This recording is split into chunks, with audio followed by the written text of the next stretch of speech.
Today we are discussing hydroboration oxidation, right? So our topic is hydroboration oxidation. Hydroboration oxidation, ये हमारा topic है। अब देखिए, hydroboration oxidation में दो वर्ड लिखे हुए हैं, एक है हाइड्रोबोरेशन और एक है ऑक्सीडेशन। तो ये दोनों अलग अलग स्टेप में होते हैं, है ना। ये एक अलग स्टेप में होता है, जैसे मान लीजिए इसको मैं नाम दे देता हूं स्टेप 1, और ऑक्सीडेशन होता है स्टेप 2 में। और ये जो रिएक्शन है, ये रिएक्शन इलेक्ट्रोफिलिक एडिशन रिएक्शन का पार्ट है। तो ये जो रिएक्शन है, this is an example of EAR।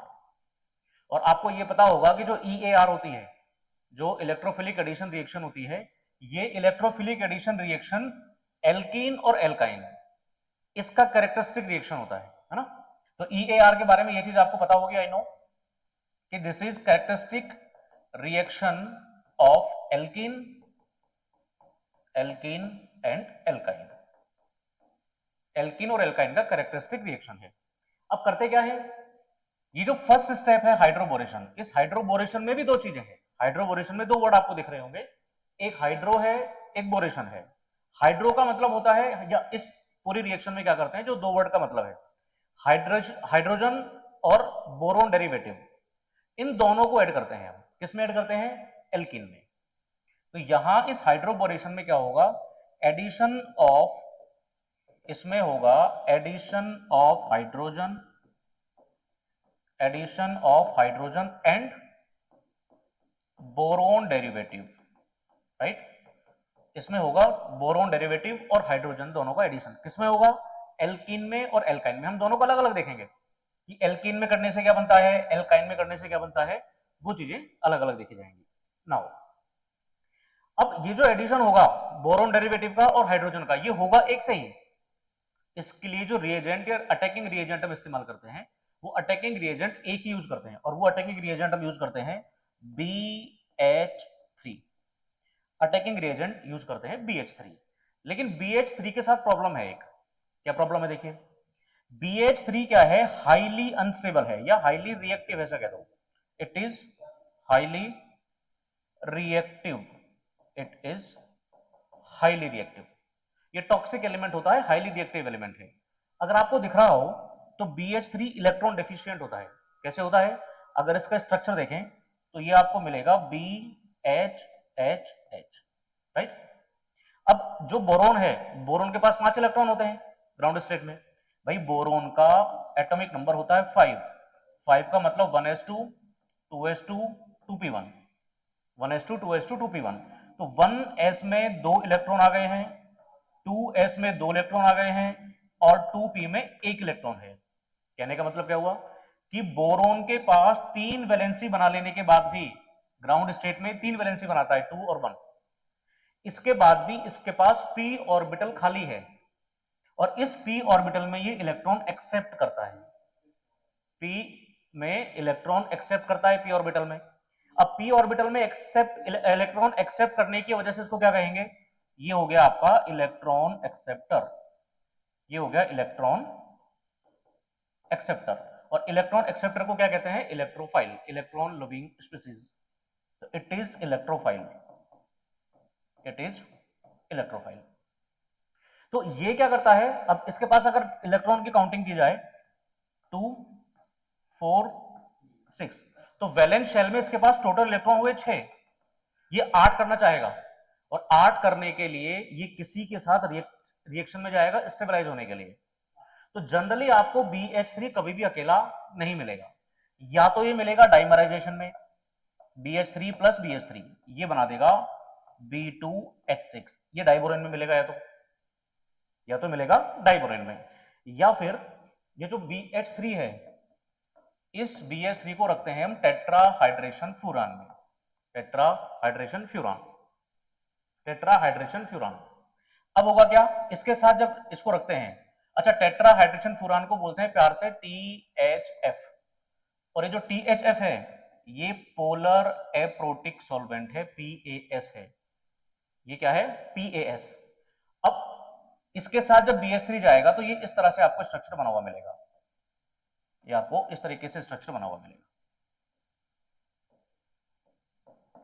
इसके साथ जुड़ जाएगा B, H, H, H। इसके पास लोन पेयर है, ये लोन पेयर बोरोन को दे देता है, बोरोन के पास p ऑर्बिटल खाली पड़ा है।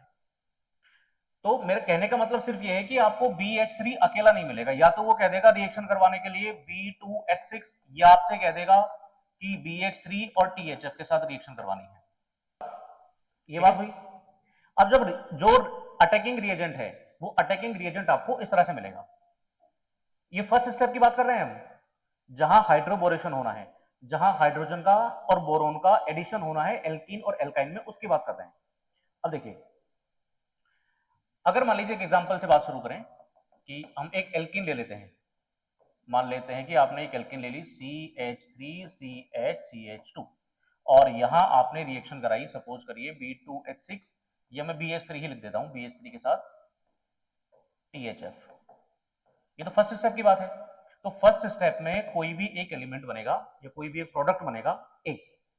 अब सेकंड स्टेप में क्या करवाते हैं? ऑक्सीडेशन। और वो ऑक्सीडेशन के लिए हम ऑक्सीडाइजिंग एजेंट का इस्तेमाल करते हैं, बेसिक मीडियम में इसका ऑक्सीडेशन करवाते हैं, तो फिर एक प्रोडक्ट मिलेगा आपको B। जो क्वेश्चन पूछा जाएगा आपसे एडवांस जेई में या नीट में या एडवांस में, वो डायरेक्टली आपको कोई कंपाउंड देके और आपसे पूछेगा कि फाइनल प्रोडक्ट बताइए। एल्कीन हो सकता है, एल्काइन हो सकता है ना, इस तरीके से आपसे चीजें पूछी जाएंगी। हमको रिएक्शन करानी है BH3 के साथ। BH3 को स्टेबलाइज करने के लिए हमने रखा हुआ था THF में, या इसके अलावा एक चीज और देखिए, इस BH3 को स्टेबलाइज करवाने के लिए जरूरी नहीं है कि आप B2H6 लें या THF ही लें। भाई इसके पास p ऑर्बिटल खाली है, इसको तो कोई भी जो इलेक्ट्रॉन दे देगा उसके साथ स्टेबलाइज हो जाएगा। जैसे मान लीजिए आपने ऑक्सीजन का कोई डेरिवेटिव लिया, ऑक्सीजन के पास 2 लोन पेयर है, ये अपना एक लोन पेयर दे देगा। आपने सल्फर का कोई डेरिवेटिव लिया, उसके साथ भी स्टेबलाइज हो जाएगा, है ना। तो हार्ड एंड फास्ट नहीं है ये। हमारा काम किससे चलेगा? BH3 के साथ चलेगा। अब देखो एक चीज और, अगर BH3 को इंडिपेंडेंटली वापस देखा जाए तो B के पास 3 हाइड्रोजन जुड़े हैं, और अगर B और H, बोरोन और हाइड्रोजन का इलेक्ट्रोनेगेटिविटी अगर आप चेक करेंगे तो हाइड्रोजन का इलेक्ट्रोनेगेटिविटी बोरोन के इलेक्ट्रोनेगेटिविटी से थोड़ा सा ज्यादा है। तो हाइड्रोजन क्या करेगा? इलेक्ट्रॉन को अपनी तरफ खींचने की कोशिश करेगा, और ऐसे में हाइड्रोजन के ऊपर आ जाएगा माइनस डेल्टा और बोरोन के ऊपर आ जाएगा प्लस डेल्टा। अब ये कंपाउंड रिएक्ट करेगा एल्कीन के साथ, ये कंपाउंड रिएक्ट करने वाला है एल्कीन के साथ। जब ये एल्कीन के साथ रिएक्ट करने वाला है, देखिए क्या होगा, तो ये एल्कीन है और ये हमारा अटैकिंग रिएजेंट है, ये आपका अटैकिंग रिएजेंट है। अब एल्कीन के साथ क्या हो रहा है? CH3 ग्रुप लगा है जो प्लस आई इफेक्ट देता है, इलेक्ट्रॉन की सप्लाई होगी तो ये इलेक्ट्रॉन यहां शिफ्ट होगा, यहां माइनस डेल्टा आएगा, यहां प्लस डेल्टा आएगा। अब इस CH2 पे, इस वाले कार्बन पे माइनस डेल्टा आया, इलेक्ट्रॉन डेंसिटी इंक्रीज हुई, और इस बोरोन के पास इस बोरोन के पास वैकेंट ऑर्बिटल है P, तो ये इलेक्ट्रॉन यहां शिफ्ट हो जाएंगे। कहने का मतलब क्या हुआ कि इस C में और इस B में आपस में बॉन्ड बनेगा। बोरोन ग्राउंड स्टेट में 3 वैलेंसी रखता है, 3 बॉन्ड बना सकता है, 3 उसने पहले से बना रखे हैं। तो अब जब नया बॉन्ड फॉर्म होगा तो बोरोन के पास बॉन्ड हो जाएंगे 4 वैलेंसी बोरोन की नहीं होती है ग्राउंड स्टेट में, उसके पास वैकेंसी 3 लोगों की है और जोड़ लिए उसने 4, तो 4 जोड़ने पे अब एक पुराना हटाना पड़ेगा भाई, तो ये वाला हाइड्रोजन यहां से नाराज होकर चला जाता है, इसका ब्रेकअप हो गया। यहां नया कोई आदमी आके जुड़ा तो ये अपना बोरा बिस्तर उठाया और चल दिया। अब ये जब अपने इलेक्ट्रॉन लेके जाएगा दोनों, तो इसके ऊपर आएगा नेगेटिव चार्ज, ये हाइड्राइड हो जाएगा, और हाइड्राइड क्या करेगा? इस कार्बन के साथ अटैच होने की कोशिश करेगा। क्यों? क्योंकि इसके पास इलेक्ट्रॉन डेफिशिएंसी है, इसके पास पॉजिटिव चार्ज आ गया है, पार्शियल पॉजिटिव चार्ज है ना। तो अब ये वाला C इस वाले H के साथ अटैच होगा, या ये वाला H इस वाले C के साथ अटैच होगा। यहां जो BH3 था पहले, उस BH3 से ये CH2 जुड़ा, इसलिए H अलग हो जाएगा, तो यहां एक बॉन्ड टूट रहा है, यहां एक बॉन्ड बन रहा है, ये पाई बॉन्ड इधर शिफ्ट होकर सिग्मा बॉन्ड बनाएगा C और B के बीच में। तो ये 3-4 चीजें एक साथ चल रही हैं, 4 चीजें क्या क्या। अगर मैं इसी एल्कीन को वापस ये चारों मैकेनिज्म एक साथ दिखाऊं आपको, तो ये कुछ ऐसा दिखेगा, CH3 CH, इसको यहां पे डॉट बना देता हूं, CH2 और यहां हो जाएगा BH2 और ये H यहां से टूट रहा है, ये यहां पे जाके मिलेगा इस कार्बन के साथ। अब देखिए जो ये BH3 था यहां से H टूट के इधर जाएगा, तो इसको मैं लिख देता हूं ब्रेकिंग ऑफ बॉन्ड B। ये वाला H इस वाले C के साथ बॉन्ड बनाएगा, इसको मैं लिख देता हूं F, फॉर्मेशन ऑफ बॉन्ड। ये वाला कार्बन और कार्बन के बीच में जो डबल बॉन्ड था वो टूट के यहां पे बॉन्ड बनाएगा, तो यहां बॉन्ड ब्रेक हो रहा होगा और यहां इनके बीच में बॉन्ड का फॉर्मेशन हो रहा होगा। यहां 4 मेंबर साइक्लिक मैकेनिज्म है ये। This is 4 membered cyclic reaction mechanism. इसको बोलते हैं कॉन्सर्टेड रिएक्शन, इसको बोलते हैं कॉन्सर्टेड रिएक्शन। अब कॉन्सर्टेड रिएक्शन का मतलब होता है कि जब बॉन्ड का फॉर्मेशन और बॉन्ड का क्लीवेज, बॉन्ड का टूटना जब साइमल्टेनियसली हो रहे हो उसको बोलते हैं कॉन्सर्टेड रिएक्शन, और यहां पे ऐसा ही होता है। यहां आप देख रहे हो ये मैकेनिज्म इस तरीके का है। अब जब ये मैकेनिज्म होगा, जब ये मैकेनिज्म चल रहा होगा, तो during the formation of bond simultaneously the bond between BH2 and H and CH and CH2 are breaking। तो अब जो प्रोडक्ट यहां पे निकल के आएगा वो निकल के आएगा CH3 CH CH2 BH2 और यहां पे आ जाएगा H। ठीक है, ये सब कुछ क्यों हुआ? ये सब कुछ हुआ BH3 के कारण, क्योंकि बोरोन के पास क्या है, p ऑर्बिटल है और जिसके पास इलेक्ट्रॉन डेंसिटी ज्यादा है वो उसके साथ इलेक्ट्रॉन लेके बॉन्ड बना सकता है। इसकी फितरत ऐसी है और इसी बात से नाराज हो गए ये H चला गया था। अब इस BH3 की फितरत जहां जितनी है वहां उतनी रहेगी, हर जगह ऐसे बिहेव करेगा। तो अब देखिए अभी भी इस बोरोन के पास 2 हाइड्रोजन है, अभी भी इस बोरोन के पास 2 हाइड्रोजन और है। अगर इसको एक एल्कीन और मिले, अगर इसको एक एल्कीन और मिल जाए तो भी सेम तरीके की रिएक्शन फॉलो करेगा। ये क्या करेगा देखो, अगर हम इस BH2 को थोड़ा सा तोड़ के शो करूं मैं तो ये आपको कुछ ऐसा दिखाई देगा, ये H हो गया और ये H हो गया। इस एल्किन में फिर से यहां प्लस आई इफेक्ट आएगा, यहां इलेक्ट्रॉन डेंसिटी इंक्रीज होगी, माइनस डेल्टा आएगा, यहां प्लस डेल्टा आएगा और इसकी वजह से अगेन ये इलेक्ट्रॉन डेंसिटी जाएगी B के पास, इनके बीच में बॉन्ड का फॉर्मेशन होगा, यहां इनके बीच में बॉन्ड का फॉर्मेशन होगा, तो B से एक H और निकल जाएगा और ये क्या बनेगा CH3 CH2 CH2। तो बनेगा क्या, CH3 CH2 CH2, ये एल्किन पहले था ये रहा, दूसरा CH3 CH2 CH2 और इन दोनों के साथ अटैच कौन है, BH। अभी इस बोरोन के पास एक हाइड्रोजन और है, मतलब एक एल्किन को और जोड़ सकता है। तो ये एक एल्किन को जब और जोड़ेगा, यहां जब एक एल्किन और आएगा CH3 CH CH2 तो वापस इलेक्ट्रॉन डेंसिटी शिफ्ट होगी इधर, और तो ये जो बोरोन है ये यहां अटैच होगा और ये वाला हाइड्रोजन यहां अटैच हो जाएगा। अब बोरोन के पास कोई भी हाइड्रोजन नहीं बचेगा और एल्किन हो जाएंगे 3, 1 2 3। तो ये हो जाएगा CH3 CH2 CH2 CH3 CH2 CH2 CH3 CH2 CH2 और इसके साथ में कौन जुड़ा है, तीनों के साथ, इनके तीनों के साथ जुड़ा है B, इन तीनों के साथ जुड़ा है B। ठीक है, या फिर इसको प्यार से देखो ऐसा लिख सकते हैं, इसको अपन एक सेकेंड, हाँ इसको अपन ऐसा लिख सकते हैं कि CH3 CH2 CH2 3 किसके साथ जुड़े हैं, B के साथ। राइट, ये कहानी हमारे चल रही है। अब देखिए ये हुआ हाइड्रोबोरेशन, यहां पे हाइड्रोजन जुड़ा, यहां पे हाइड्रोजन जुड़ा, इस एल्किन पे CH के साथ H जुड़ा और इस CH2 के साथ बोरोन जुड़ा, तो हाइड्रोजन और बोरोन डेरिवेटिव दोनों का एडिशन हो गया है, इसी को बोलते हैं हाइड्रोबोरेशन। तो हाइड्रोबोरेशन में आपको जो फाइनल प्रोडक्ट मिलेगा वो क्या मिलेगा, ये मिलेगा ट्राई एल्काइल बोरेन। क्या मिलेगा, ट्राई एल्काइल बोरेन, आपको मिलेगा ट्राई एल्काइल बोरेन। तो ये स्टेप फर्स्ट की बात है। अच्छा इसमें भी एक इंटरेस्टिंग बात देखना, ये 3 एल्किन क्यों जुड़ी, क्योंकि B के पास 3 H थे, तो एक H एक एल्किन से जोड़ के वो एल्किन बना सकता है, ये एल्काइल ग्रुप के साथ बोरेन जुड़ जाएगा, है ना। अगर मान लीजिए ऐसा कभी हुआ नहीं है, लेकिन अगर कभी ऐसा हो, अगर कभी ऐसा हो कि आपसे क्वेश्चन में कह दे कि हमारे पास 1/3 मोल ऑफ BH3 है। तो 1/3 मोल ऑफ BH3 का मतलब क्या हुआ कि यहाँ पे आपके पास हाइड्रोजन एक ही अवेलेबल है। तो एक हाइड्रोजन अवेलेबल होने का मतलब ये रिएक्शन यहीं पे आके रुक जाएगी, CH3 CH2 CH2 BH2, यहीं पे आके रिएक्शन रुक जाएगी, है ना। लेकिन जनरली इस तरीके की स्टोइकियोमेट्री नहीं देते हैं। और अब BH3 के जब तीनों हाइड्रोजन कंज्यूम होंगे तो एल्कीन के आपको 3 मोल चाहिए होंगे। तो यहां पे अगर 3 मोल लिखे हुए नहीं है तो भी आपको बाय डिफॉल्ट ये सोचना है कि जो BH3 के 3 हाइड्रोजन है उनको कंज्यूम करवाने के लिए आपको 3 मोल एल्कीन लेने पड़ेंगे। और उसके बाद जो फाइनल प्रोडक्ट बनेगा A, वो फाइनल प्रोडक्ट बन के आएगा ट्राई एल्काइल बोरेन। ये जो फाइनल प्रोडक्ट बन के आएगा हमारे पास that would be trialkyl borane.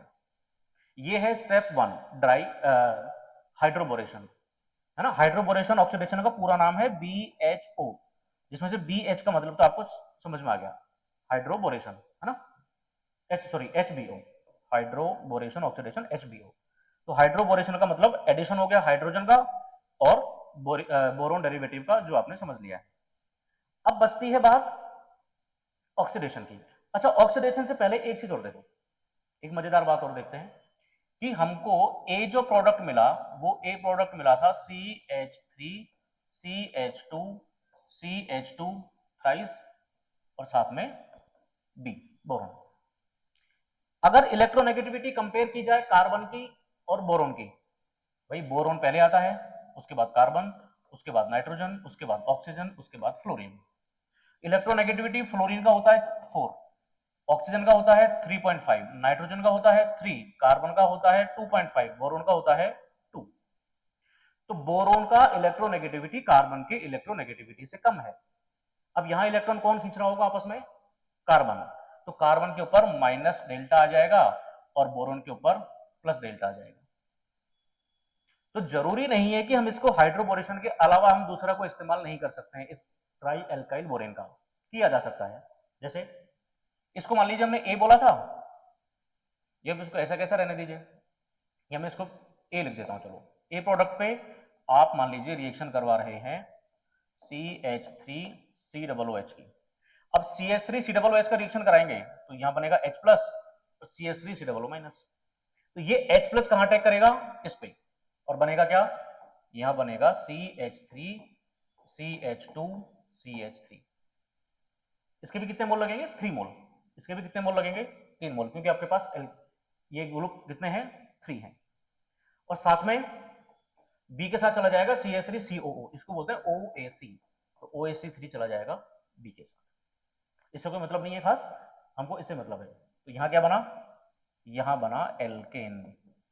तो इसका यूज एल्केन बनाने के लिए भी किया जाता है। ये प्रोपेन हुआ मतलब एल्केन है, एल्केन बनाने के लिए भी इस्तेमाल किया जाता है। इसके अलावा मान लीजिए आप इस एक का रिएक्शन करवाते हैं, लाइक सपोज Cl2 के साथ करा दीजिए या Br2 के साथ करा दीजिए या और कोई X2 के साथ करा दीजिए, X2 के साथ करा दीजिए। आपने EAR मैकेनिज्म नंबर 2 में पढ़ा होगा, जहां पे नॉन क्लासिकल कार्बोकैटायन बनता है और नॉन क्लासिकल कार्बोकैटायन का रीअरेंजमेंट नहीं होता। वहां भी रिएक्शन Br2 के साथ होती है, X2 के साथ होती है।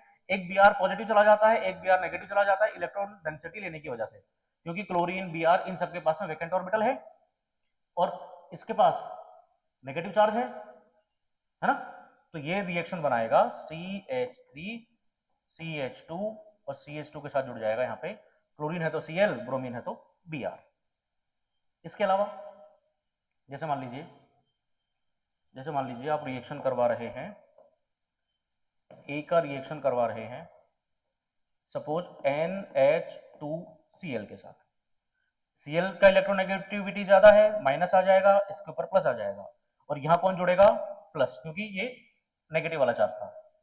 तो ये जुड़ जाएगा CH3 CH2 CH2 NH2। ये 1 डिग्री अमाइन बन गया। अमाइन बनाया जा सकता है, एल्कीन बनाया जा सकता है, अल्कोहल तो बनता ही है, अल्कोहल बना के देखेंगे अभी। तो इस तरीके का अरेंजमेंट यहाँ पे होता है। तो अब वापस आते हैं ऑक्सीडेशन वाली प्रोसेस पे। अब बात करते हैं हम ऑक्सीडेशन। देखो एक डायरेक्ट तरीका बताता हूँ ऑक्सीडेशन का। हमारे पास जो प्रोडक्ट ए बना था, वो प्रोडक्ट ए है CH3 CH2 CH2 थ्राइस और बोरॉन। ऑक्सीडेशन करवाने के लिए ऑक्सीडाइजिंग एजेंट का इस्तेमाल करते हैं H2O2 का अल्कलाइन मीडियम में।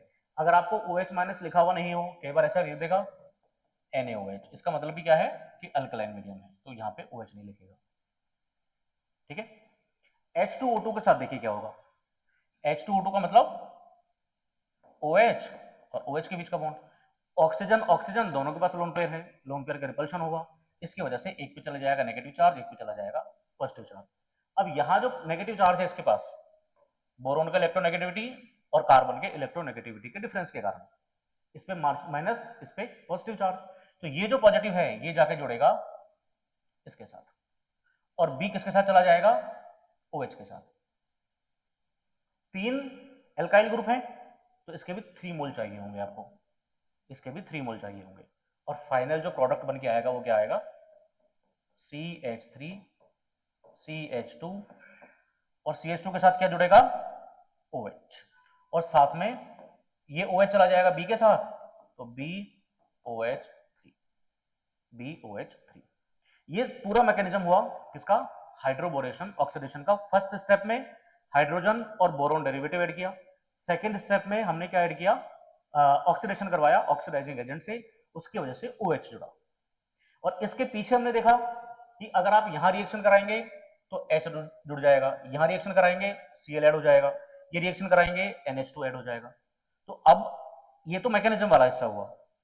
अगर इसकी ट्रिक समझनी हो कि भाई देखो, अल्टीमेटली हमारे पास जो फाइनल प्रोडक्ट के रूप में आया है वो फाइनल प्रोडक्ट के रूप में ये आया है, फाइनल प्रोडक्ट के रूप में ये आया है, और हमने रिएक्शन स्टार्टिंग में किसकी करवाई थी, CH3 CH2 CH2 की एल्किन की रिएक्शन कराई थी, किसके साथ कराई थी, BH3 के साथ, THF के साथ, और सेकेंड स्टेप में करवाया था आपने H2O2 के साथ। बस इतना ध्यान रखना है कि यहां पे जो CH के साथ एक H जुड़ा है ना, ये आया है यहां से, और ये जो OH जुड़ा है ये आया है यहां से, है ना। ये जो H जुड़ा था CH के साथ ये दिया था BH3 ने, और ये जो OH है ये दिया है ऑक्सीडाइजिंग एजेंट। तो यहां एक ट्रिक हम बना सकते हैं पूरी इसकी, कैसे, जैसे मान लीजिए कि ये एल्कीन है CH3 CH CH2। अब इस पे अगर मान लीजिए रिएक्शन होता है BH3 THF का, तो BH3 से क्या मिलेगा, H, तो इसके पास F जुड़ जाएगा। अगर मान लीजिए ये रिएक्शन होता है D3 अगर आया, ड्यूटेरियम अगर आया THF के साथ, तो यहां से क्या निकलेगा D, तो यहाँ पे D जुड़ जाएगा। इसके अलावा यहां क्या जोड़ा था आपने, अगर मान लो H2O2 है OH के साथ, तो यहां से क्या आएगा OH, और ये ध्यान रखना ये जो OH आया है वो ये वाला OH नहीं है, वो OH इसने दिया है, H2O2 ने दिया है, ये भी ध्यान रखना है। तो इससे क्या आएगा OH, क्योंकि उसका इंपैक्ट कहां पड़ेगा, अभी देखिए अगर मान लीजिए मैं यहां लिख देता हूं D2O2 और एसिडिक मीडियम में, तो ये वाला OH नहीं आया था, इसने दिया था, तो यहां OH नहीं आएगा, यहां OD आएगा, यहां क्या जुड़ेगा इस पे OD। इसी तरह से अगर मान लो CH3 COOH या H प्लस हो, है ना, या PHOH H प्लस हो, या PHOH H2O हो, तो यहां से क्या आएगा H आएगा। इस तरह से जोड़ के और आप डायरेक्टली प्रोडक्ट बना सकते हैं, फॉर्मेशन प्रोडक्ट का कर सकते हैं। जैसे एक आधा एग्जांपल अगर करा के देखें, सपोज करिए कि मान लो एक क्वेश्चन है छोटा सा,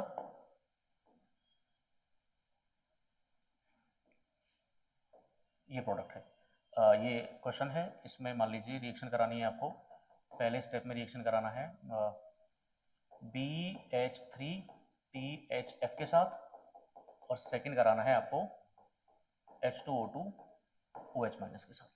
ठीक है, ये मिथाइल ग्रुप लगा है, प्लस आई लगाएगा, इलेक्ट्रॉन डेंसिटी इधर शिफ्ट होगा, क्योंकि यहाँ माइनस चार्ज ज़्यादा स्टेबल है और यहाँ प्लस चार्ज ज़्यादा स्टेबल है। और यहाँ एक चीज़ और ध्यान में रखिए कि सिन एडिशन होता है, क्योंकि जो साइक्लिक जो फॉर्मेशन होगा कंसर्टेड रिएक्शन में, वहां दोनों में पॉसिबिलिटी सिन एडिशन होने की है, सिर्फ एंटी एडिशन यहाँ पे नहीं होता है। तो जहां पे प्लस चार्ज है वहां पे जुड़ जाएगा H, जहां पे नेगेटिव चार्ज है वहां पे जुड़ जाएगा OH। तो फाइनल प्रोडक्ट क्या बनेगा, फाइनल प्रोडक्ट बनेगा, और दोनों जुड़ेंगे एक साथ, मतलब सिन एडिशन में, तो यहाँ OH लगेगा, यहाँ H लगेगा, यहाँ पे मिथाइल लगा, तो ये बन गया आपका 1 डिग्री अल्कोहल। इसी तरह से मान लो, अगर इसी तरह से मान लीजिए अगर आपके पास ये क्वेश्चन है, जैसे मान लीजिए ये रिएक्शन है और रिएक्शन सेम यही होनी है, मान लो ये रिएक्शन होनी है, तो क्या होगा, अगेन यहाँ पे पाई बॉन्ड इधर शिफ्ट होगा, माइनस डेल्टा प्लस डेल्टा, इसके साथ चला जाएगा OH, इसके साथ चला जाएगा H। तो फाइनली आपके पास जो प्रोडक्ट बन के आएगा वो प्रोडक्ट बन के आएगा आपके पास CH2OH। अगेन क्या बना ये, 1 डिग्री अल्कोहल बन गया, राइट।